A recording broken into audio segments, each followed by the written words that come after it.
All right, let's see. Are we up and running already? It looks like I've got a loading screen that I'm looking at here, and I'm hoping that converts to the image of me talking about the loading screen turning into the image of me sometime soon, so that we can get this kitchen kicking.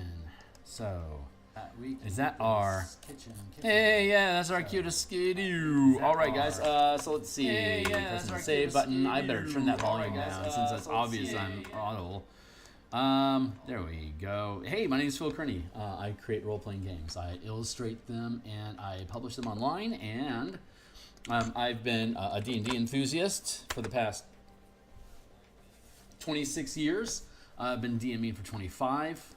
And I started creating content on DMsGuild for D&D 5th edition IPs in 2017 with the Guildmaster's Guide to Ravnica release. I think a lot of us were expecting some sort of a color language idea coming from the company that created Magic the Gathering and then purchased D&D. It seemed kind of natural for us to curve those things together since it's such a great mixture of peanut butter and chocolate to enjoy, but they didn't. So I took it upon myself. I created the 5 color mana spell point variant rules bundle here. It's on the DMsGuild. There's a link to it down below.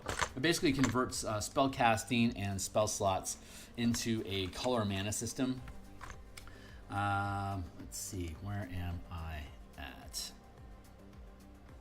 Streaming, good, and then Strix here, and I am almost done here. So yeah, I created a color mana system, replaced the spell slots with a spell point system that can be converted into color or elements or however you want to dice it, you can do so. And so that works for spellcasters, and it's been out since 2017, 18, something like that. And I've used it through 2 separate level 1 to 20 campaigns, as well as a number of one-shots and shorter-lived campaigns. It's been working great, so it's time for me to expand the collection and provide similar martial options for mana options for martial characters. So all 13 classes are utilizing the same mana system to expend resources to do things that their character can do. You can follow me on the X Twitter platform at Theurgy, and here's my Spelljammer book. Color mana stuff is here. You can click on that here in the DMsGuild. There's a whole stack of books that break this stuff down, and we're going to be updating all of it in 2024, which is part of the project that we're working on right now. So you can, let's see, let's see, subscribe, bell icon, notifications. Here's our full playlist here. The project that I'm working on today, the Martial Powers playtest content, it's here on my Patreon. You don't have to be a member. God bless you if you are. YouTube stream is here. Hey, guys.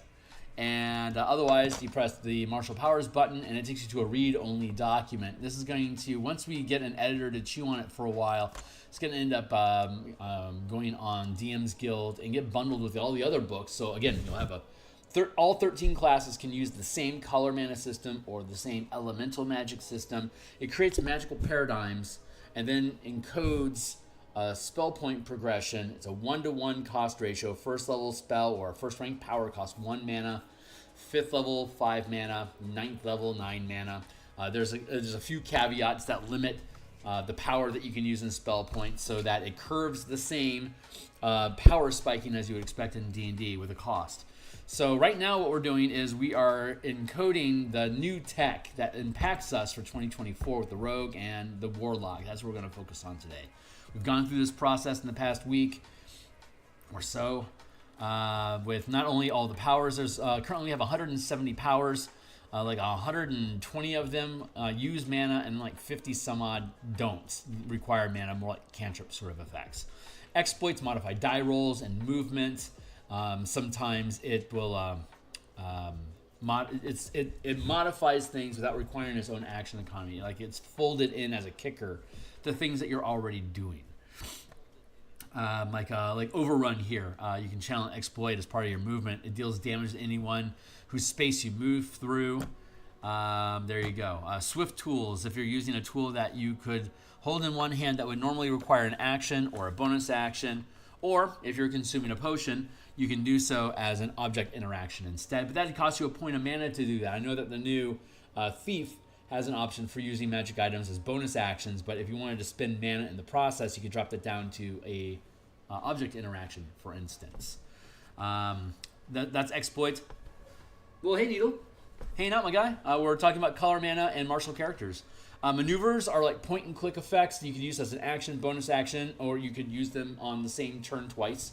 They're like spell-like effects that mostly affect yourself or other people. Like Flatten is a fun one. Choose a creature you can see. It takes 1 power die of damage per mana that you spend. It's force damage and it's knocked prone. The target has to use an action to stand to end the prone condition. Like it eats a point of it. Basically, it's 1 mana. It's going to knock someone prone until they spend an action to get up. They're going to stay locked down. Just to take a look at how the scaffolding on this thing works. Let's see. Power over precision. We're up here. It's all working off of half casting. So you gain ranks of power at 1st, 5th, 9th, 13th, and 17th. The maximum power that's in this book currently is only 4th rank. So it at most spends 4 points of mana, but your character will eventually be able to over channel up to 5th level. A power die is like a martial arts die, a bardic inspiration die, or like a battle master maneuver die, right? So you start with a D6, it becomes a D8, and it becomes a D10. Because you can do a little bit of everything. Like you can modify die rolls with this system, saving throws, attack rolls, damage, as well as action economy. So since you can do everything and you're basically building your own kit of actions to be able to make the kind of loops that you want to help your party succeed in their adventures, whether in combat, exploration, or social encounters, the amount of impact that they have doesn't scale as hard as specialized classes. Like the bard really should be better at inspiring than the fighter. So the fighter will cap at a D10 in most circumstances if you're using inspiration to like modify other people's ability checks, for instance. The monk would be able to use their martial arts die instead of their power die.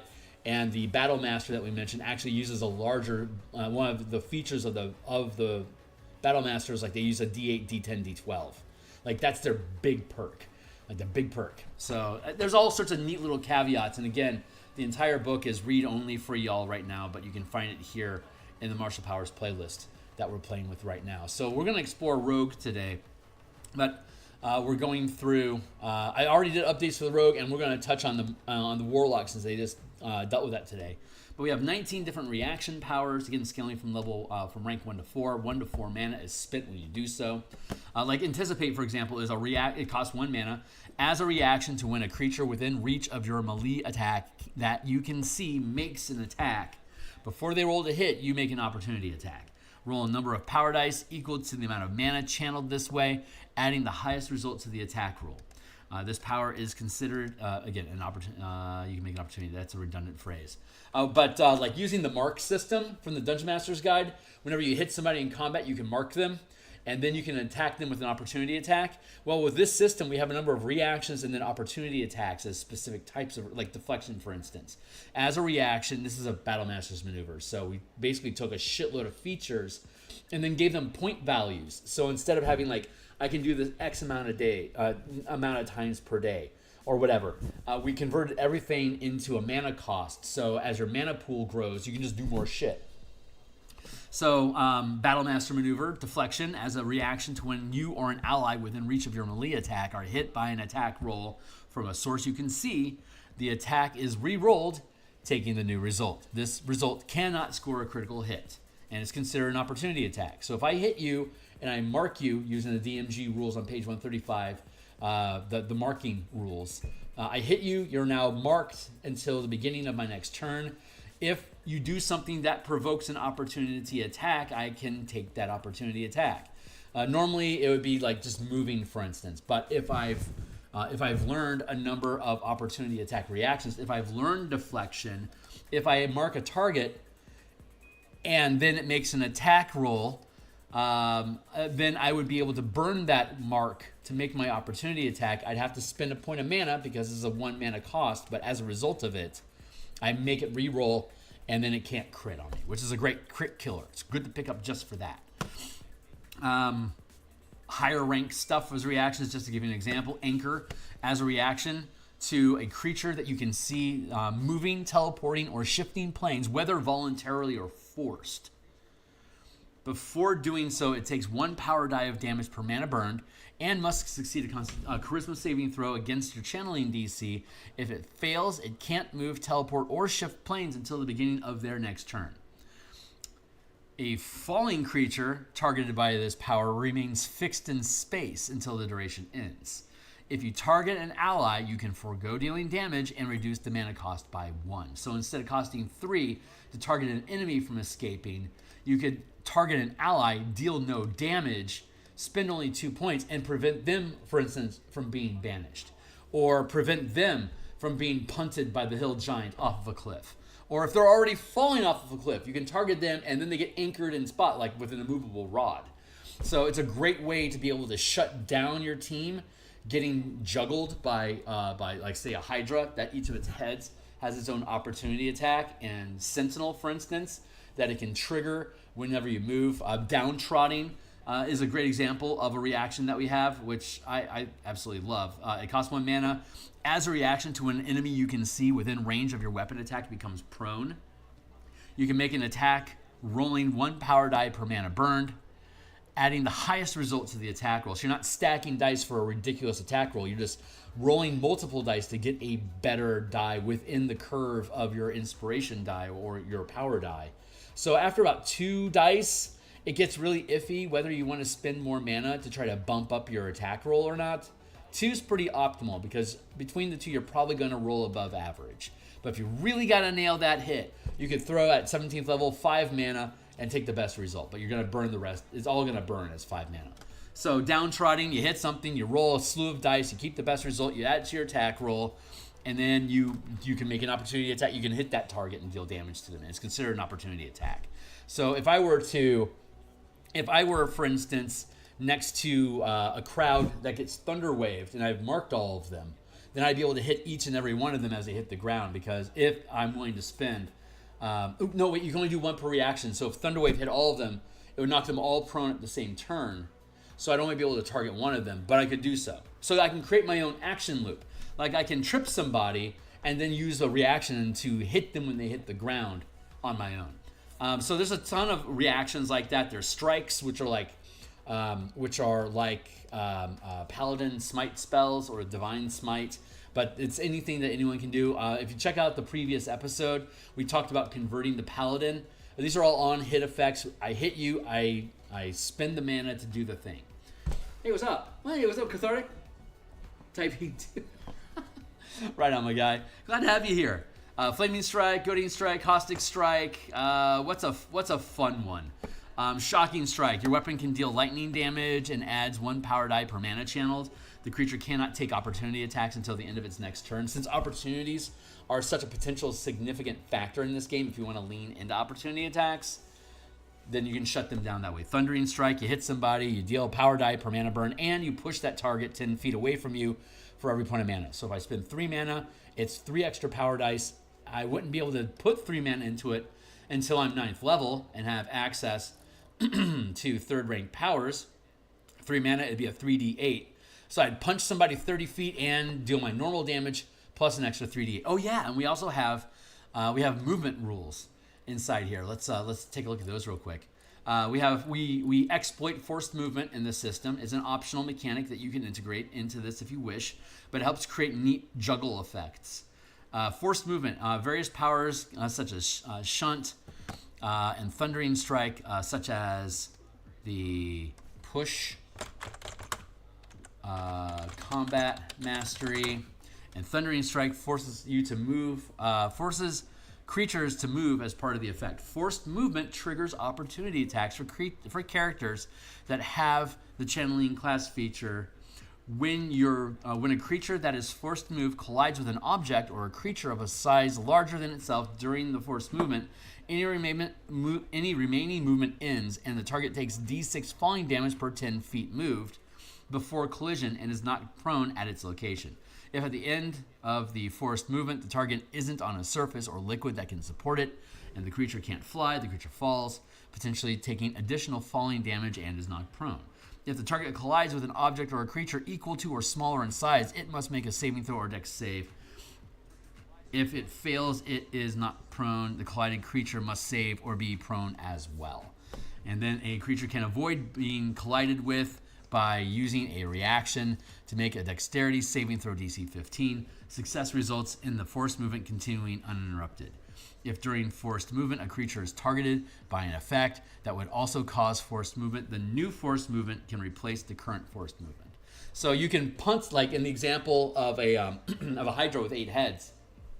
If the DM uses one of the kits that we have down below, and uses thundering strike as part of the Hydra's attack, then it can push a target 10 feet. And each of the heads, if they have, each head in turn would then be able to juggle that character around between the 8 heads, each of them taking an opportunity attack against them. So when you're scaling up power against characters, think about how powerful they are and how much this stuff can really just throw characters around, and just as much as players can throw characters around. But I wanted to point that out because Anchor is super useful. If you're getting juggled, you can tag your ally with Anchor, and then they're going to stop triggering forced movement.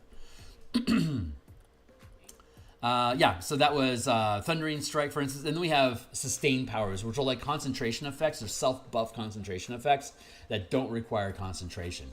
And you can stack a number of effects up to your max rank of power. So if I'm a 17th level character, I can channel up to 5 mana. That means that I could pick up, I could sustain 5 first rank maneuvers, or a second rank maneuver, a second rank sustained power, and a third rank sustained power, or a fourth rank sustained power, and a first rank. You can mix and match them as you please. Monks get their proficiency bonus. Assuming that you're staying in monk. So it would be like 2 at first level and 6 at 17th. So monks get more auras that they can sustain on themselves. And barbarians, while they're raging, can also sustain an extra rank of sustained power. So like while you rage, you become extra. You can ramp yourself up even more than other characters could. Like that's the big thing that barbarians get, plus brutal power and other stuff like that. So it's just a really quick crash course on how these things look. And we're continuing to refine them. We're going to be doing we did playtesting last month for level 3 and 4. That's where a lot of these revisions are coming from. Next month we'll be doing playtest for levels 5, 6, and then August we're planning 7, 8, and then September 9 and 10. And then the player's handbook will drop, and then we're going to make sure all of this stuff is properly integrated. We're going to stick with the 4 subclasses for each of the classes in the book, and then we'll take all the other subclasses that we've built in here, peel them out, and build a separate book out of it. So, combat masteries meta powers don't require any mana. Combat masteries, I spent a lot of time last episode looking at these. We basically made weapon masteries something that anyone can use as long as you're proficient with the weapon. You're proficient with weapon mastery that weapon has. Or you could choose to prepare any number of combat masteries. So like at first level, if I decide to prep push, I can always push when I attack with a weapon I'm proficient with. But I also have things like Addle, which is make a Constitution saving throw. You can't make opportunity attacks until the end of your next turn. If you recall, we talked about Shocking Strike. Shocking Strike automatically disables your opportunity attacks and deals extra damage because you're spending mana on it. So you're dealing extra damage and it's automatically clicking in. This is free to use. It's basically a cantrip. So you get to use your Constitution saving throw to resist the effect, and you only just take your normal weapon damage. Step is a really where did it go? Hold on. Addle, Grave, Nick, Impair, Push, Sap, Slow, Topple, Vex. Cleave, Disarm, Graze, Impair, Push, Sap, Slow. Why isn't Step in here? Step. When you hit a target, you can move 5 feet without provoking opportunity attacks. I don't know where Step went, but it should totally be in here. Burp, there you go. So that is 11 of them, actually. No, 13. Is that right? 1, 2, 3, 4, 5, 6, 7, 8, 9, 10, 11, 12. Yeah, Keith Baker would be proud. Eberron forever, y'all. 13, 55. One of the other, I'll catch up with you guys in a second. I see the text happening. I don't want you to feel neglected, but I'm a man on a mission. Oh shit, talking about being on a mission. I need to get my phone going. I've got about 40 minutes left today. So let me put my timer on. There we go. Killer Biller. The other thing that you can, so these are all prep. You can prep these powers. You don't learn them, you prep them. So you can change it every day. And you start with 2 and you'll end up at 16. Each subclass gives you a bonus list of 10. So you end up with 26. And if you have a Ravnica or a Strixhaven background, you end up with 36 because you get an extra 10 from your background as well. Sick, dense material. Let's see. Yeah. Okay, so you the maneuvers, you can learn maneuvers. You spend mana. You can learn meta power, which don't require mana. We just looked at combat masteries, but you can also learn feats. There's currently 32 feats. When the 2024 comes out, we'll update this list. But here's all the combat and exploration and social feats. You don't, if they're half feats, you don't get the stat bonus, but you do get to prepare this benefit. So at first level, I get 2 feats, and I get 2 powers that I learn. Let's go with Polearm Master. So I'm going to take Polearm Master, and I'm going to take Sentinel. Bam! At first level, I've pretty much resolved the feats that I want for my fighter before level 5, which means my 4th level ASI is open for me to actually increase my strength or constitution or whatever, instead of having to spin it on a feat. Wizards don't have to spend their feet to learn a fucking spell. Marshals shouldn't have to either. That is the biggest brain damage that Wizards has, is that they continue to give Wizards options and place limitations on martial characters. It honestly should be the other way around. So, but whatever. We're building for equality. Everyone uses the same mana system. Everyone has the same range of options. So you can customize your character every level, every day to match what they need to do to help the party succeed. They aren't static. They're just as dynamic as your wizard can be. And then there's, so stack of feats, good stuff. And then the final little thing is magic damage. So you can just learn to deal acid damage at first level or poison damage. Basically, whenever you're using a martial power or a weapon you're proficient with to deal damage, you can just choose to do this damage instead of your normal weapon damage, which allows you and the DM to really mess around with resistances, immunities, and weaknesses. Your fighters ain't going in and all they got is a flaming sword, and by God, if they have to fight something that's resistant to the fighter, fuck you. I'm like, no, I'm just going to go back, we're going to retreat from this, prepare ourselves, let's stack on some different types of damage, and if that creature has powers, then it can go back. It's like, I just got attacked by a dude with a flaming sword. I should stack on some resistance to fire. It's like, sucker, we're now going to deal lightning damage instead. So there's a fun little chess game that you can play there. Sometimes you're going to be able to get the got, sometimes you're going to get got. So fun stuff. That's a quick crash course. What's up? Force movement doesn't normally trigger. No. Force movement normally does not trigger opportunity attacks, but it does affect you if you fall into spells. If I were to punt you into a Spirit Guardian spell, you would take 3d8 damage until you got out.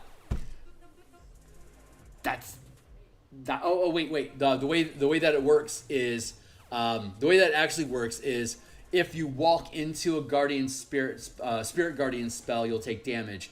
If you get punted into that area, when it's the start of your turn, that's when you take damage. As though you had the option to get out of the area of effect when it's not your turn.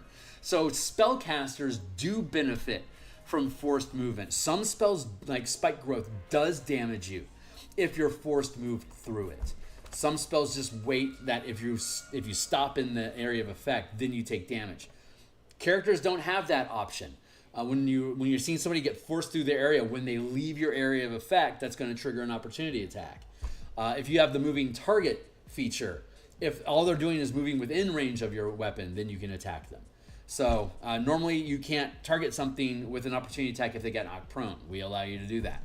So we're trying to put marshals on an even stance with what casters can do. Casters benefit and damage and affect targets when they get forced moved. Usually marshals don't do that at all. So we're allowing them an opportunity to use forced movement as a means for them to be able to have that same tactical advantage that the casters already have. But you have to use your action economy. You have to use opportunity attacks and reactions to be able to make these attacks. So that's why I encourage using the marking system from DMG page 135, the optional combat action, which is when you hit a target, you can mark them. And while they're marked until the beginning of your next turn, you can use an opportunity attack. And we just went through a whole shitload of different things that are treated as opportunity attacks in this system. So if I mark 3 targets and then I punt one of them as he's leaving my own area of my own reach, I can hit him with a sneak attack or an opportunity attack for leaving my area. So like I hit you, I push you, I dealt damage to you because you just got hit, and then I pushed you. And now that you're leaving my area of opportunity, area of attack, I get to hit you with an opportunity attack. If I have sentinel feet, I can stop you from leaving. So I hit you, I punch you, I catch you, damage you, and keep you in place. If I'm using tripping strike with that reaction, not only do I catch you with my sentinel feet, but I also knock you prone. But I can't downtrod you because I've already, on my own turn, already used a reaction. So I can't do it again. But I can double tap somebody using my own reaction during a turn. Or if I get a whole bunch of suckers that I've got marked up, I can, as long as I'm willing to spend the mana, or you can use masteries as reactions as well. So like if I have the push effect, that's going to push somebody 10 feet. It doesn't deal extra damage, but the push mastery pushes somebody 10 feet. So I could hit you, push you 10 feet, save myself the point of mana so I don't have to worry about the thundering strike to push you. But then I can trigger my opportunity attack, and then maybe I use tripping strike, yada, yada, yada. So you can create your own action loops. So you can juggle things just as much as like that 8-headed Hydra would be able to juggle your barbarian until somebody fucking anchors him so he stops getting tossed around. So stuff like that. So building characters, we're going to spend time here quick looking at the rogue. A rogue is a martial caster, a martial channeler. They use martial points. They gain 1 per level. They gain it back on a short rest, just like a monk would, for instance. Some of the cheat features that the rogue has: they get their mana, they get their powers. All martial classes in this book get empowered maneuvers at first level, which is you can sacrifice an attack. If you take the attack action, you can sacrifice any number of attacks that you could take, and you gain 1 free point of mana for every one that you do. You could then use your bonus action to channel a power. So going back to the maneuvers can be triggered on both actions and bonus actions. So if I use an attack action to then sacrifice to generate mana for my character during this turn, like a 5th level fighter can spend both attacks to generate 2 mana for a second rank maneuver. Like, what would be a fun one? Well, if I wanted to, I could do double strike, which would be like something that like a rogue might spend 2 points on, so you get 2 attacks. But I could also do something like Theurgy. Target creature you can see cannot move unless it takes the dash action, and cannot use reactions until it succeeds a Constitution saving throw at the end of each of its turns. So like if I wanted to shut down a dangerous target that's mobile, like a really mobile target, I could hit it with Theurgy. I spend 2 of my attacks, I target it with bonus action, and then bam, it just got shut down like that. An 11th level fighter could spend all 3 of its attacks. Like, an 11th fighter could make 2 attacks and save one of them to then say do a coordinated attack, which is as I can empower an ally, 1 ally per mana. I got 1 for free. I could spend another 3 if I wanted to, so I could have 4 allies that I can see use their reactions to all attack. I'll roll 1 power die per mana channeled. I'll take the best result and we'll add that to all of their attack rolls.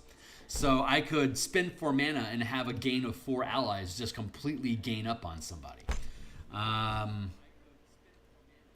Goad, target creature that you can see, that can see or hear you, makes attacks against other creatures that are disadvantaged until they successfully hit me, or they succeed an intelligence saving throw. So I could do that for free, infinitely, as long as I'm willing to give up 1 attack. Or if I give up 3 attacks, or I could give up 2 attacks and then spend a point out of my own pool.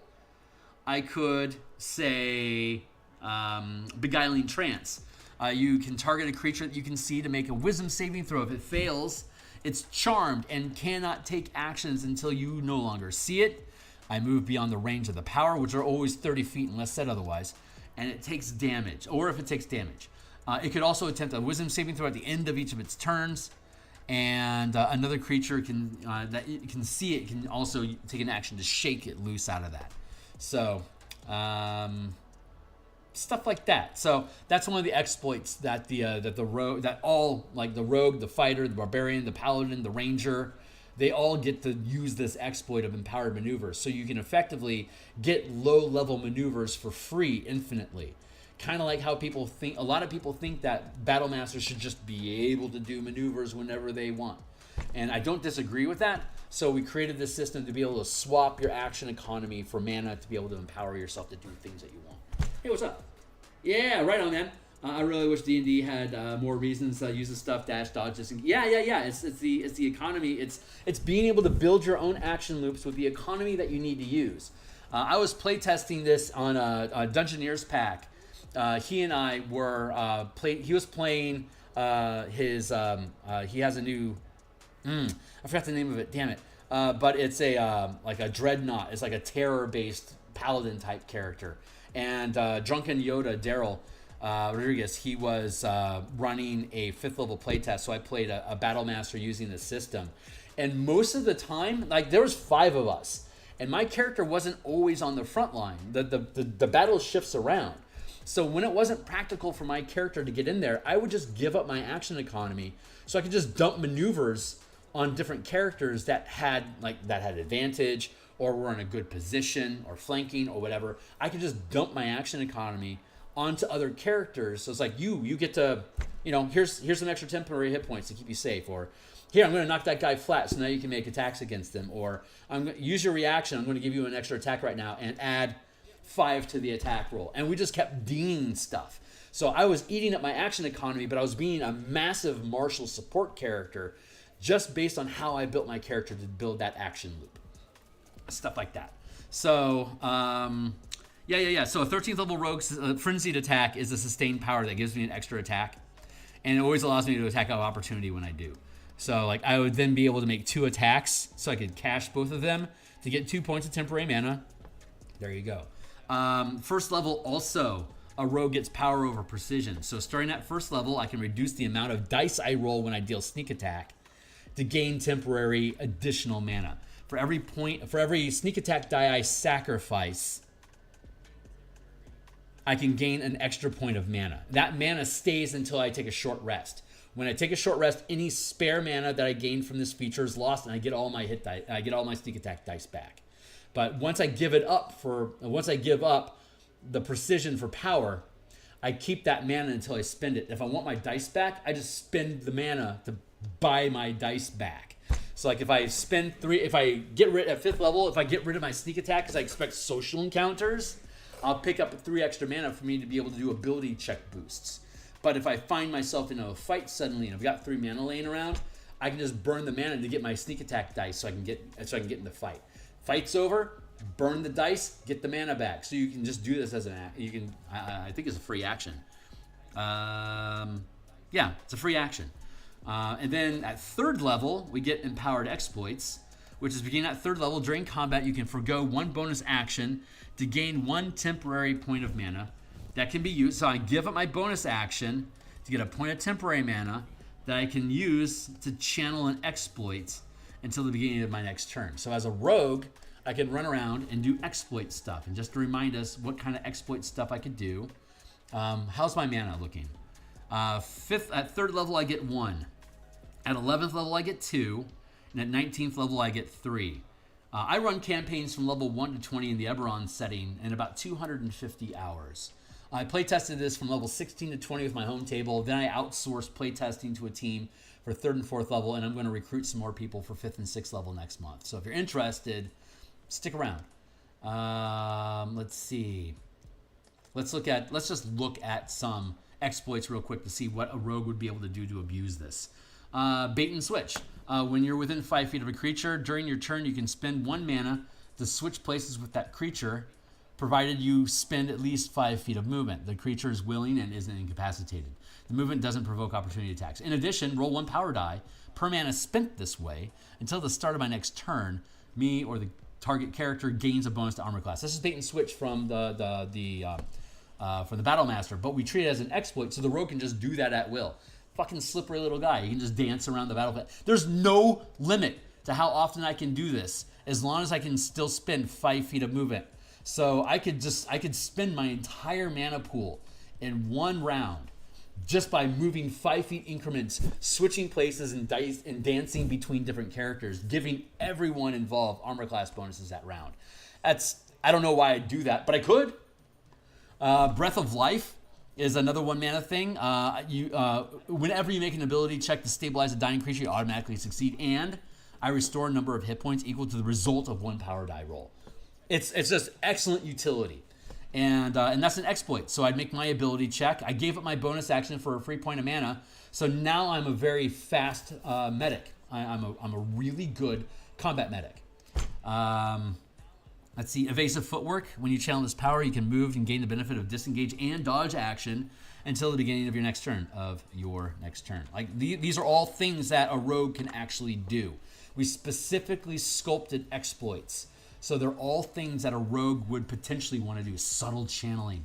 When you channel a power, there's no visual evidence that you are the source, which is awesome for spies and assassins. Swift tool. I can burn my bonus action, and if I'm using a tool I can hold in one hand, I would normally require an action or bonus action or consuming a potion. I can do it as an object interaction instead. So I'm needing an object interaction and a bonus action. So that might not be useful, but if I'm stuck with something that would have to require an action, I just gain value because my action is still available now. Let's look at some of the higher rank shit. First strike. When you roll initiative, if an enemy is within range of your weapon attack, you can make an attack roll against that enemy instead. If the result of the roll the result of that attack roll is your initiative count, in addition to dealing any damage if the attack succeeds, which is awesome for the assassin. So all sorts of cool shit like this. All those exploits can be used. So this is actually a really useful ability for the rogue. And it ramps up, and you can always just add more mana on top of it. At 19th level, you can channel up to 5 mana. So I could choose like a first rank power, but then dump 5 dice on it. I'd like to do a shitload of healing or whatever. Cunning power at 5th level. This is going to look like Cunning Strikes. I'm really proud that virtually all the stuff that Wizards came up with in the playtest packet, you can go back 100 episodes in this playlist and you'll see me talking about this stuff months, maybe in some instances a year before WotC even came out with the playtest packets. So I'm actually really proud that where my design ideals go is where 5e is going to. So that's why it's so easy for the stuff that I'm building here to curve into what 5e24 is, because most of the cool shit I have in here exists in one way or another in 5e24. So I'm really excited about seeing that book. Let me catch up real quick. Rogues can only pick a... No. They just get free mana. They get a stack of mana. They get it back on a short rest just like a monk does. They'll have 20 at 20th level. But if you give up your bonus action, you get free mana. So you don't have to spend your mana pool. At 3rd level, you don't have shit for mana. You only have 3 mana per short rest. So if you're willing to burn your bonus action, you get free mana to do stuff. Just like I can give up attacks to get to get maneuvers as a bonus action. I can use exploits as an action, or however else it is that I would use them. So you give up action economy to get free mana, so you could use your other action economy to do stuff for free. Basically, is how that works. It's a little technical, but again, we're consolidating and making concise blocks of rules for how you can swap action economy for power. Cunning power at 5th level when you deal sneak attack damage, assuming you have any sneak attack dice, because if you give up power or precision, again, you get a stack of mana for your sneak attack. So assuming you have sneak attack dice right now, when you hit with a sneak attack, instead, and this is going to look really familiar from Cunning Strikes, you can sacrifice sneak attack to get free mana, and then you can use that mana to channel a strike. So we have 25 strikes. The rogue has like 6 options, I think, presented in the player's handbook, but you can prepare any of these. Like for example, knockout. What's it called? Blackout strike. Your damage increases by 1 power die per mana burn. Is going to take at least 4, so it's going to be 4 extra dice. At 17th level, they're D10s. So I can increase 1 power die per mana burn. The creature becomes unconscious until the end of their next turn. If the target takes damage or another creature uses an action to awaken the target, the condition ends. So there you go. Unconscious is a big deal because they're prone. You have advantage to attack them no matter what. They automatically fail dexterity saving throws, and any attack hit crits. So if you hit them with a blackout strike, you can then follow it up with a another attack that's automatically going to crit. So you can stack effects. I'm going to tap that out. Let's see. Going back to the rogue. And that's all the things that they get. But I realized recently that there is an opportunity here. The problem with the system right now is that you start with a power die, which is a d6, which happens to be the same die that you roll when you roll sneak attack. So it's easy for you to subtract 2 sneak attack dice to instead get a free point of power to channel a strike. And when I channel a strike, like provoking strike, for instance, provoking strike's a great one. 3 mana. When I deal psychic damage, I deal an extra power die per mana, and the creature can only attack me until we lose line of sight, I'm incapacitated, or the creature succeeds a wisdom saving throw. But I am the only thing that can attack. And if you're immune to charm, you just get advantage on the saving throw. It's like that is a hard provoke feature. It's better than goad. Goad, they just have disadvantage, and if they hit you, it ends. Provoking strike locks them in, and now I'm just going to dance away with my cunning action to dash away. And now you're going to have to chase me all over the board because you can't attack another target until you succeed your saving throw. You can support other allies, but you can't make attack rolls against anyone other than me. So that's a really great skirmish shutdown. Like a scout or another skirmisher character would really be able to benefit from using that because you can hit a target and then you can just run away. So it really cheeses with them. So and as you can see here, all this shit just triggers, but you don't get your saving throw. You don't get your saving throw until the end of your turn. So you can hit the big bad. He's stuck with this for a round, but at the end of his round, he can then burn his legendary reaction to get out of it, or his legendary resistance to automatically succeed. But he was already affected by it for at least 1 round. So you're going to deal damage. You're going to get at least 1 round of fuck you. And then it's basically up to the DM to figure out how are they going to get out of all these conditions, like purge effects. Like once per encounter, you can just purge everything that's on you. But it's no more condition stacking than what you would experience in Pathfinder, for instance. It's actually pretty fun. But the one thing that I don't like about that is as you scale up in levels, the power dice become different. It's like I could give up 3 sneak attack dice and get 2 points of power at this point, but I say have 3d6 and then 3d8. So I'm rolling 3d6 and 3d8. I don't like that. It's clumsy. So what I want to do is, let's see. When I go with Empowered Exploits, Cunning Power. Here we go. In addition, you can prepare. What I want to do is, since a rogue at 5th level, when this clicks into place, a rogue will have 6 powers that they know. I want to make a power that when you prepare this, your sneak attack damage dice become your power die. So at 9th level, if I prepare this power, I'd be rolling d8s instead of d6s. And at 17th level, I'd be rolling d10s instead of d8s. So for one, all I gotta do is prepare it. And I think I want to call it Powerful Sneak Attack. What a horrible title. Powerful Sneak Attacks. And it doesn't have to be 5th level because it's still at 5th level. It's still a D6. So who cares? It's 6 or a half dozen. It's the same thing. But here, 12 powerful sneak attacks. You at 7th level, you can prepare a unique power that you can prepare a unique power.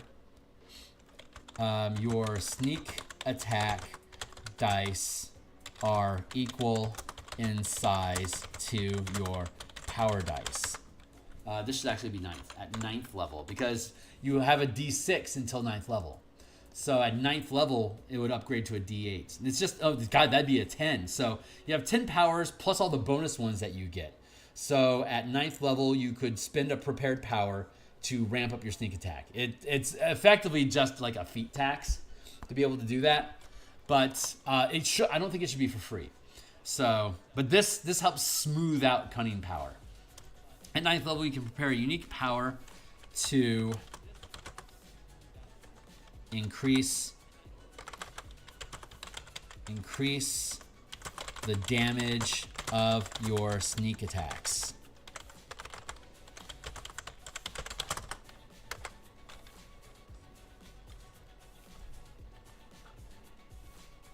Your sneak attack dice are equal in size to your power dice. At 9th level, you can prepare. There you go. There it is. Easy enough. I'm gonna hire an editor to make sure this makes sense, but so far so good. So I learn at 9th level or above, I can spend. If my character isn't going to be doing combat stuff, it's prepared. So I don't have to have this. I can learn it. Oh yeah. This is fun. There's something called a sideboard. Sideboards. When preparing powers after finishing a long rest, you can select an additional number of powers equal to the max rank of power that you can, equal to your max rank of power channeled, that can be readied as well. Any number of readied powers can be swapped with an equal number of prepared powers when you finish a short rest. So I've got my rogue has a stack of 10 powers that it knows. I'm going to take empowered sneak attack as my sideboard. So at 9th level, I have 3 powers. So I can take empowered sneak attack. Maybe I'll take provoking attack, provoking strike, and maybe bait and switch. We're going to put all 3 of those on my sideboard. So whenever I finish a short rest, I can take anything that I have prepared otherwise, and I can swap them with what's on my sideboard. Kind of like when you're playing Magic the Gathering, you're between matches, you go to your sideboard to swap out cards, to swap in cards that are more useful. So we were talking about earlier, we were attacking a monster's lair that's resistant to fire. If my fighter had prepared multiple damage types on his sideboard, when I take my short rest, I could decide instead of dealing like maybe I get rid of bait and switch. I put bait and switch on my sideboard, and instead, where is my bits? The power feats. It's here, goddammit. Thank you. I put, let's say I start with like cold and acid damage on my sideboard, and I prepared bait and switch. I run across this monster.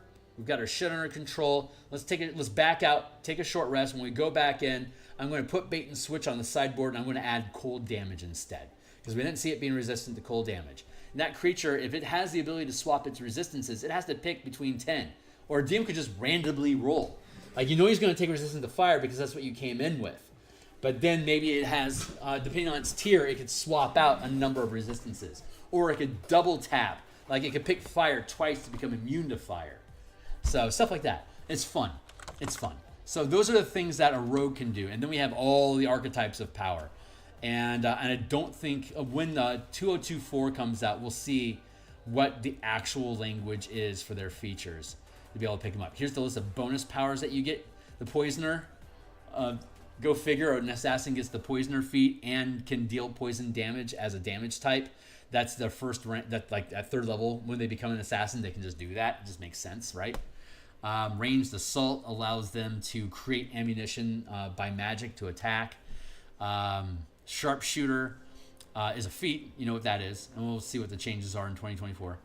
Curse of Exposure basically takes away creatures' resistances and immunities. So you can poison something and then take away its resistance to poison or its immunity to poison so that you can poison a poison creature. Subtle channeling makes it so that no one can tell that you're creating magical effects. Assassinating damage. And then we pick up Efficient Power. Efficient Power is a feat. And when you take the feat, it reduces it reduces the amount of mana that you have to spend to channel the feat. Like a 4th rank power only requires 3. Third rank power only requires 2. Second rank power only requires 1. Minimum of 1. So you can't make a first rank power more efficient than it already is. But you can reduce the cost of the things that you like by preparing them twice. Once to learn it, and then once again to reduce its cost by 1. So, yeah, cool features. So assassinating damage, basically it deals maximum damage. If I spend 4, or in this case 3 mana, whenever I hit with an attack, it's an exploit. So whenever I hit with an attack, I can spend 3 mana and I just automatically deal maximum damage. It works with crits, but it doesn't give me crits. Nothing in this book gives you crits, but it will maximize your normal damage curve. Flicker Pounce allows you to teleport to a target as a maneuver and hit them. If you're successful in hitting them, you can teleport back to where you came from. If you fail the attack, you stay in place. And then you have Efficient Power for Flicker Pounce to drop it from 3 mana to 2, and Assassinating Damage from 4 to 3. Because an assassin being able to flicker in, hit something, and then disappear again is fucking fantastic. So we've done all of the official WotC classes, but we're going to peel out all of them except for the 4 that they kept, and then we'll make a separate supplement for those. We're skipping the monk for now, but the monk got super sick too, so we'll spend time. We're going to wait until they do the monk next week for us to go through and look at this again. Let's see. Paladin. Yeah, check out the last episode that I did for how we affected smites and how paladins are better at smiting than anyone else, even though everyone can do smites now. Paladins are by far the fucking best at it. Like if you want to smite and strike stuff, Paladin's still the way to go, even though any of them can do it. Paladin's where it's at. Let's get through the Ranger. The Ranger's got a shitload of cool stuff, but we're going to wait until we see 2024's preview on Friday. So Friday happens to be a day that I do this as well. So Tuesdays and Fridays I do Martial Powers Design. Ranger happens to come out on Friday. Very much looking forward to Friday. You can use powers like the Drake Warden and the Beastmaster. You can use your powers through your pet, and you share your hit points with your pet. So if your pet would normally only have 40 hit points and you've got 110, your pet effectively has 110 hit points if you're willing to die for it. So fun stuff. So you can share power, and then your capstone features, you get 2 of them. So that's fucking dope. And then you can share. Like I can sacrifice my attacks so that my dog can attack and have free strike powers. Like everything that you can do to exploit your action economy, your dog can do as well. And you get that extra attack when you're attacking with your dog. That can be exploited so that your dog automatically gets additional power as well. Fun stuff. And it shares in tandem. It's not at the end of your turn. It shares your round with you. So it can move, react, and take actions and bonus actions weaved inside of your own. So you can set up sequences where your pet are using your powers in tandem together to juggle targets or to create tighter action sequences between the two bodies that you guys have. I'll also be doing an Echo Night on my Patreon. Since it's not official Wizards content, I can't technically create content for it. But as a fanboy, I can absolutely make an Echo Night, which I will absolutely do and post it on my Patreon. So if you're interested, link to my Patreon, where the Martial Power System is down here. It's $1 a month right now, and it also gives you first rights to sit at the table when I playtest. So keep that. If this shit's cool to you and you're wanting to maybe play next month, jump into the fray. Love to have you. Warlocks. Okay, so Warlocks do not gain powers, but they can spend invocations to gain powers. So here's the rank. Max rank 3, 5. I should actually, now that Warlocks are gaining invocations at first level, the Warlock can now also gain powers at first level. The power die that they use, D6, D6, D8, D8, D10. You can learn multiple powers using 1 invocation each. Oh, coincidentally, for anyone that's interested, Pacts and Patrons of Ravnica, it's a book of Warlock options that's on the DMsGuild that I created with a pack of really great designers. It takes all 10 guilds from Ravnica and converts each of them into an otherworldly patron. Like what's a fun one? Cult of Rakdos I like. Here's an expanded Rakdos spell list. Rakdos. So you can Bloodlust 6th level. You gain a blood pool whenever you use. Hedonist Anthem. Beginning at 1st level. Once per turn, when you make an attack, you can choose to take damage equal to your proficiency bonus, and if you do, you gain advantage on the attack roll. And then at 6th level, if you choose to do that, you can add D6. You can add a D6 to the blood pool, and you can accumulate blood pool dice up to half your Warlock level rounded up. So it basically stacks sneak attack dice. And then when you use Hedonist Anthem, you can spend one or more of the blood pool dice to deal additional damage equal to the number rolled on the dice. An attack made using this feature doesn't add a D6 to your pool. So you're either, whenever you use Hedonist Anthem, deal damage to yourself, add a D6 to your pool. You can add a D6 every time you take damage during an attack. And anytime you can pull all of those pools out and hit somebody with them. Very Rakdos. Searing Wounds, 10th level. Your misfortune fans the flames of torment. Whenever you use Hedonist Anthem above, and if you miss the attack, you can spend one or more of your Warlock hit dice, dealing fire damage to the target equal to the die roll. And you can also use blood pool dice when you do it. So you can always use your blood pool dice against targets, either by burning your hit dice to hurt them for missing, or you just hit them and you can deal damage that way. And then Showstopper, 14th level. When you take damage, you can choose to cast Fireball as a 7th level spell centered on yourself as a reaction without spending a spell slot. You automatically succeed your dexterity saving throw. If this damage would drop you to 0 hit points, you fall unconscious but are stable, and you can only use this feature once per long rest. And here's the illustration I made for the Showstopper. So it's a Massacre Girl basically creating an explosion around her. So we do this for each of them, but the reason I brought this up, just to prove a point. At 3rd level, so we have 5 new Pact boons. Pact of the Cauldron. Here's some more artwork that I did. I do all my own art. If you check out all my other streams, you'll see me making art. Pact of the Cloak lets you do cool shit. Pact of the Fane makes you bestial. Pact of the Lantern creates a light that you can use for various effects. And here's all the invocations that you can learn if you know Pact of the Lantern. So Pact of the Lantern is a prequel. Pact of the Shield is like Pact of the Sword. And then the reason I'm pointing all this out in the first place is additional invocations. When was this book published? 2021. So 3 years ago we published this book. And what do we have? Extra Pact boon. You exchange one invocation to gain an additional Pact boon. You may take this invocation multiple times, each time exchanging one invocation for a Pact boon. When you take it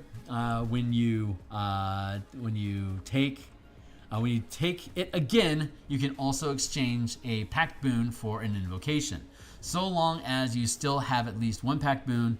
If you exchange a Pact boon for an invocation, you must also exchange any invocations you currently have that require the exchange Pact boon for the new invocations. So I'm going to have to redo this book, and we can just get rid of that. But the point I'm trying to make is that, and this isn't bragging, there's a point here. This is what they decided. This is like their big move with Pacts for the Warlock. Doing cunning strikes and brutal strikes, which is brutal power and cunning power in our books. These are all things that we created before Wizards decided to create them. So there's a lot of couture designers in the third-party scene that people discredit because they're not Wizards of the Coast. But there's a lot of us out here that know exactly the direction that Wizards is supposed to be going in and have already gone there. You just got to find them. So I know it's a bit of a flex and a brag on my part, so my apologies for not being humble. But when Wizards agrees with you, you feel good about it. And it lets you know that you're not fucking crazy. That's the big thing. I'm not crazy. Like, this is stuff that Wizards thinks is a good idea. It just took them 3 years to get here. So cheers. I'm really, really happy about that. Check this stuff out too if you want. It's cool. So we're looking at the Warlock, right? We have learning powers, Eldritch Power. You can use one exploit maneuver. You can learn, not prepare, learn one power, invocation, exploit, maneuver, reaction, or sustained power up to the max rank of power. You can channel as a Warlock. You can take this invocation more than once, learning an additional power from one of the four listed disciplines. Invocation Eldritch Strike replaces 5th level Eldritch Smite.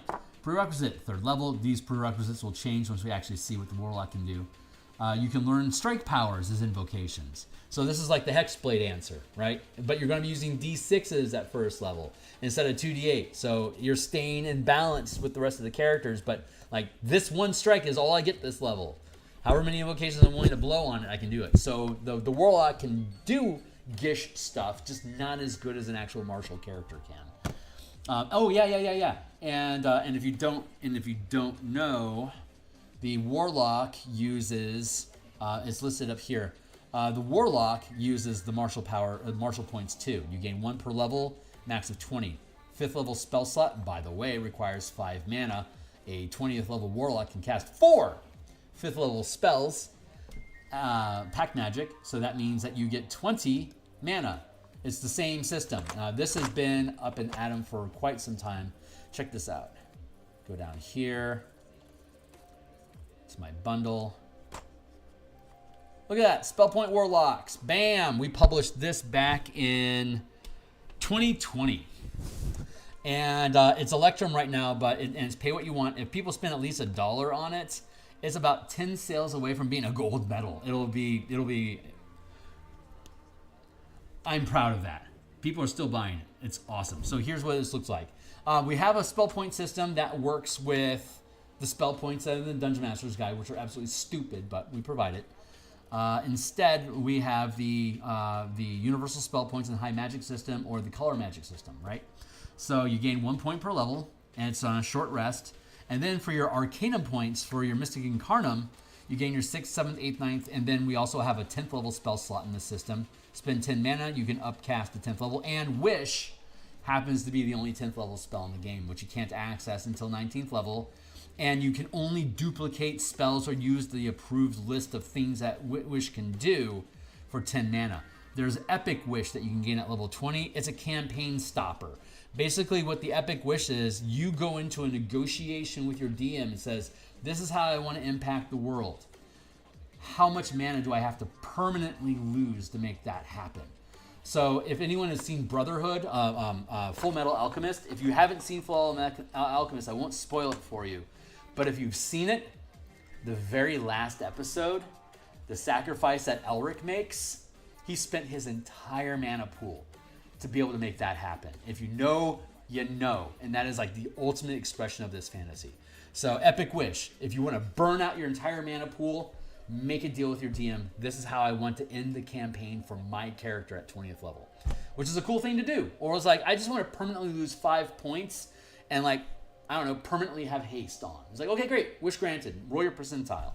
Great, you can do something like that again. Okay, great, I want to burn, say, 10 points to always have an arcane eye floating with me, for instance. Your 20th level? Okay, that's fair. You're whittling down your mana pool. But a 6th, 7th, 8th, 9th, and 10th level spell slot equals 40 mana. And if you're not using 10th level spell slots, you cap at 30. If you are using 10th level spell slots, it goes up to 40. This is long rest mana, which can be spent on packed magic spells. Packed magic spells cannot be used to cast arcane. So, but this is again, this is 4 years old, and this is something that folks can take a look at. Again, it's pay what you want. I did all the artwork, just like everything else that I do. Just wanted to point that out because it's fucking cool. But we're looking at the Warlock, and I'm going to be out of here in just a few minutes. Eldritch Strike, Empowered Blast. Oh yeah. That's what we needed to do. Let's see, 5th level Eldritch Smite, Empowered Blasts. That's what it was. Invocation, Empowered Blast. Prerequisite 3rd level, Pack of the Blade, Eldritch Blast, which is going to be free now for the Warlock, so that'll be lost as an invocation, and Strike Power. So if you know Strike Power, and obviously you have it because you took Pack of the Blade, that's how you get Strike Powers. What this does is when you hit with a ranged spell attack against a target within 30 feet using Eldritch Blast, you can channel a Strike Power. At higher levels, as you gain additional blasts during your spell attack, when you hit with a blast, you can sacrifice any number of remaining blasts to gain temporary mana to channel a strike power to ramp up the damage in the effect. For instance, an 11th level Warlock has 3 blasts.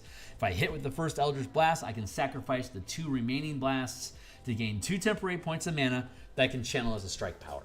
The fighter can do this, the barbarian can do this, the ranger can do this, the paladin can do this, because they have multiple attacks, and the warlock can do it too.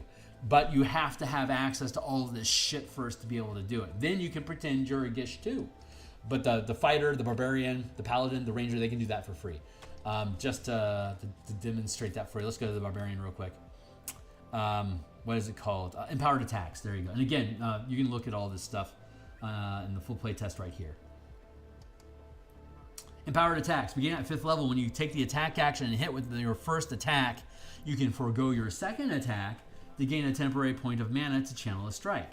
For example, when a 9th level barbarian takes the attack action and hits with the first attack, you can forego the second attack and burn 2 mana in your pool to channel a 3rd rank strike. 3rd rank strike minus the 2 mana, you got a free point of mana. Bam, there you go. Let's look at the fighter real quick.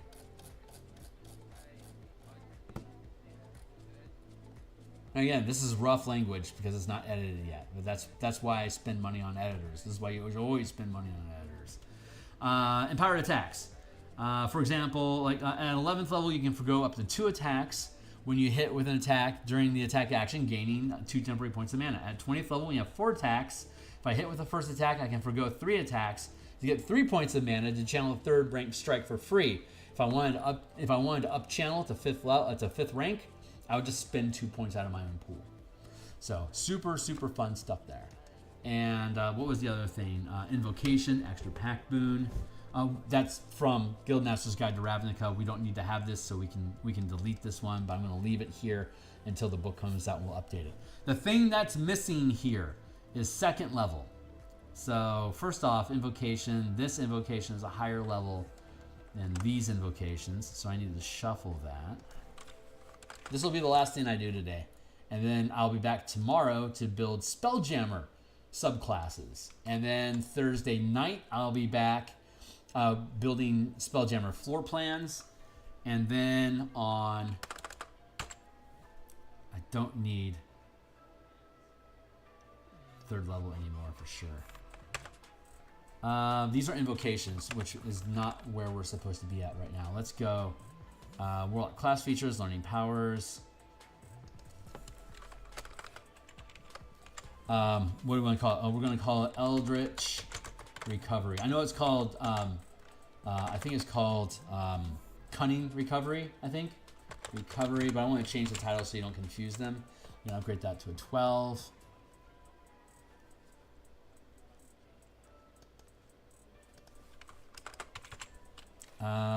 Let's see. As a bonus action, you can regain a number of mana equal to the max rank of power you can channel. Warlock level max. Wait, mana recovered. The point about the spell point warlock is if you have mana that stacks up and is 1 point per spell level, a warlock could spend at 20th level, you could spend 3 mana to cast a 3rd level spell as a 3rd level spell. I don't have to upcast it to 5th. Because I have a pool of mana, I can cast a 1st level spell with 1 point of mana. So like mage armor is always useful to my character if I think mage armor is useful, but like spider climb is something that's on a warlock can do, and only it's a 2nd level spell. I'm not going to spend a 5th level spell slot on that. Fuck you. Well, if I had a mana pool and I only had to spend 2 points of mana on it, then spider climb is pretty fucking useful. So that's just a brain dead thing to do, in my opinion. It's like super obvious. So warlock level 1, 5, 9, 13, 17. 5, 4, 3, 2, 1. As a bonus action, you can regain a number of mana equal to the max rank of power that you can channel. Because even though you can cast spells at 5th level when you're a 9th level warlock, You can still only channel up to 9th rank power, and you only have a D8 power die. Max rank is 3. Once you use this feature, you cannot do so until you finish a long rest. Period. So a little bit of bonus mana that your character gets, but it scales. It scales well enough. You already have the spell points, so you don't need 5 mana at 9th level because you don't have to spend 5 mana to cast Spider Climb. It just curves out. But it's nice to have extra stuff. And you don't have a lot of mana, and this character has no recovery method outside of short rests. All the other martial characters in the book have recovery methods. The artificer is similarly limited. They cannot learn powers, but artificers can craft equipment that has powers imbued in them. And one of the powers that they can infuse are mana crystals. You can condense mana into a crystal, and the amount of mana that crystal holds is equal to the rank, your maximum spell level plus 1, basically. So, for example, a 9th level artificer can craft a mana crystal that can hold up to 4 mana, which can be spent in any combination of 1 to 4 at a time. The mana crystal can't regain any lost mana. The artificer must create a new mana crystal with a new charge of mana. You can create multiple mana crystals with each one counting as an infusion. So if you get to a point where you have 6 infusions at 17th level, that's 5 mana per infusion. You can have a stack of an extra 30 mana in the form of crystals. You can keep them to yourself. You can hand them out to friends like candy. Everyone gets mana. Oh yeah, something else that's really cool. I'll end it on this. We have a whole system already built. First of all, we know how to multi-class and channel with spellcasters and channelers working together hand in hand. But we also have a stack of mana gear with random tables for generating random gear. The type, like how powerful is it? The die roll that's involved with it. What kind of an item is it? And then you can just go up and you can roll on the random table. I'll have a die roll matrix up top for like if there's like at first rank there's 5 powers. It would be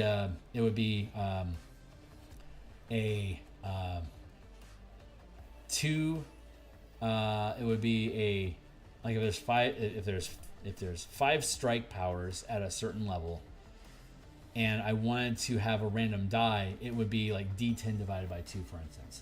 So I have a dice method on each rank of power for every discipline of power and all the meta powers, so that you'll know what your random die roll would be to randomly get a power, so that this stuff is easier to use. And so here's some sample gear that we built. There's also a template system for creating 4E style. Let me get down to it and get past all these sample characters and stuff. Here we go, monsters. 4th edition had different classifications for monsters. They had artillery, brutes, controllers, lurkers, skirmishers, soldiers, and solo monsters. And we have a list of suggested powers that needs to be updated, but a list of suggested powers that each of those roles can place, or you can create your own custom templates.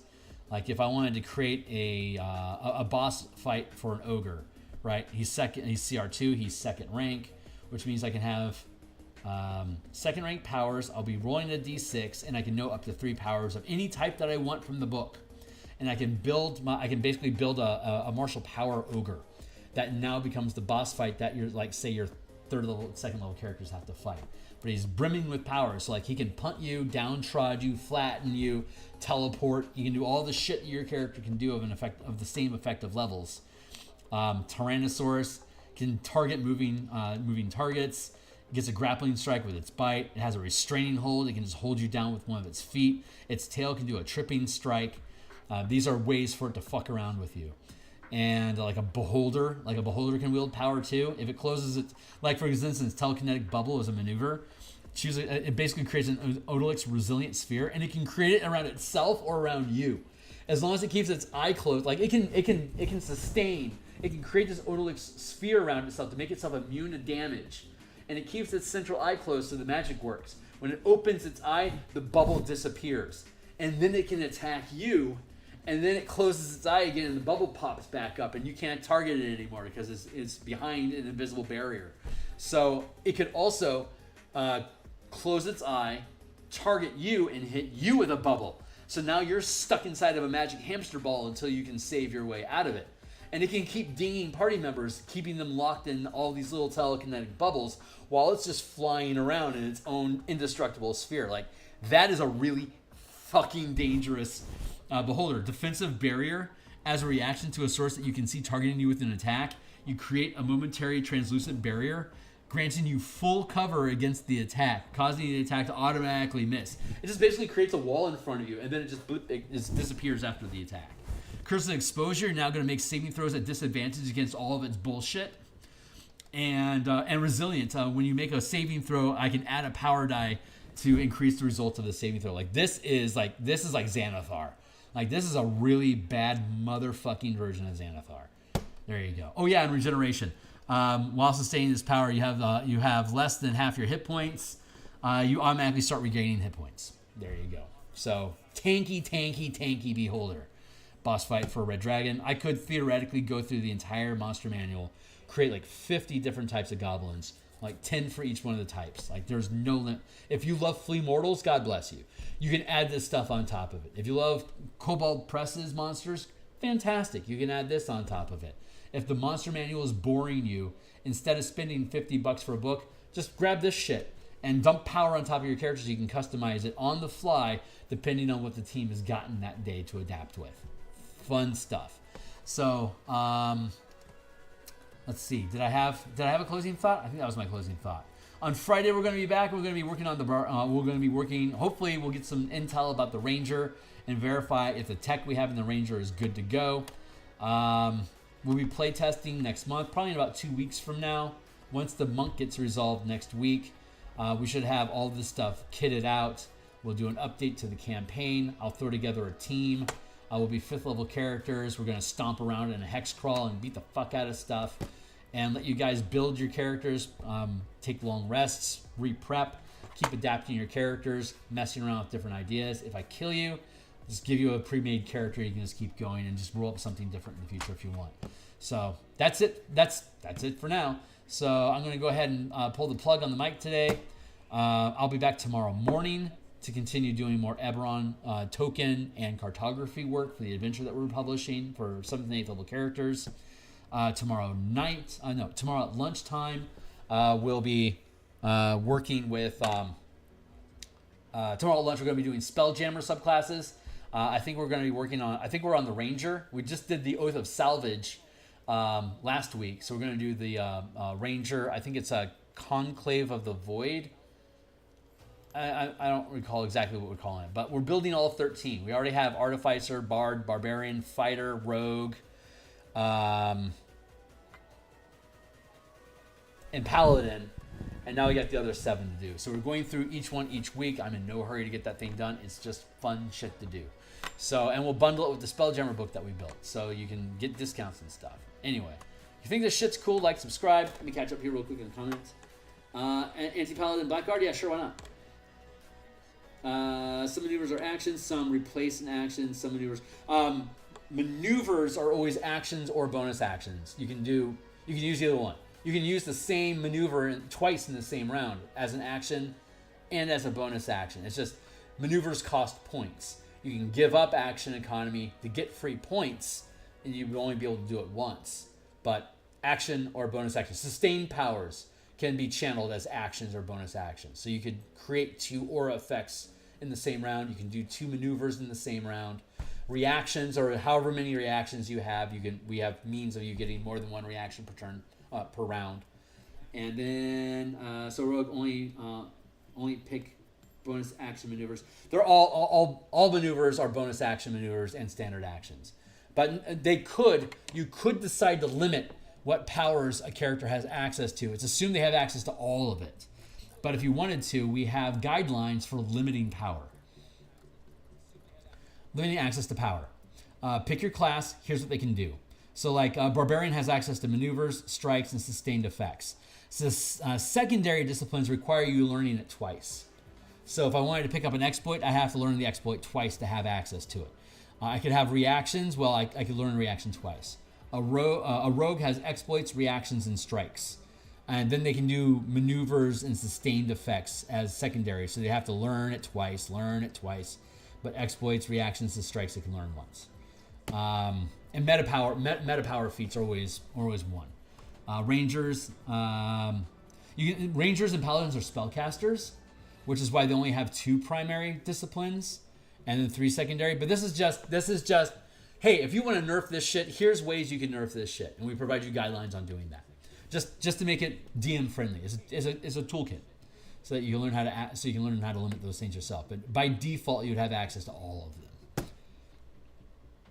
and they're all prepped, and there's 170 of them, and then that's on top of what the ranger and the paladin get for their spell lists. So it's assumed you have access to all of them. But again, you only have so many per level. I mean, there's a pretty big limit. There's not huge amounts of powers. Like there's like a. Let's get back up into them just to show you how it bottlenecks after a while. Like strikes. There's only 2 strikes at 4th rank. Yeah, banishing strike and blackout strike. 3rd rank, there's only 3 of them. 2nd rank, there's 6 of them, and at 1st rank, there's 14 of them. So it's front loaded heavy, and as you go up in rank, like life stealing strike is always going to be useful for your character the entire campaign. Like once you get life stealing strike, it basically every time you hit, you get temporary hit points. So super useful. So some of them will be like short term. I don't need to use them, but if you need like the weapon and combat masteries, you can do those for free, which you can also prepare. So, but eventually the maneuvers, the masteries might not be very useful after 3rd level, so you throw them away. You throw them away and you pick up strikes instead. There you go. So anyway, that's where we're at, guys. Thanks a lot. If anyone catches this in the future or whatever, and you want to find out more, subscribe, and reach out. Say, hey, love to hang with you. Ask me anything, blah, blah, blah. So I'll be back in the morning doing more artwork. I'll see you guys then. Thanks so much. Really, really appreciate you taking interest.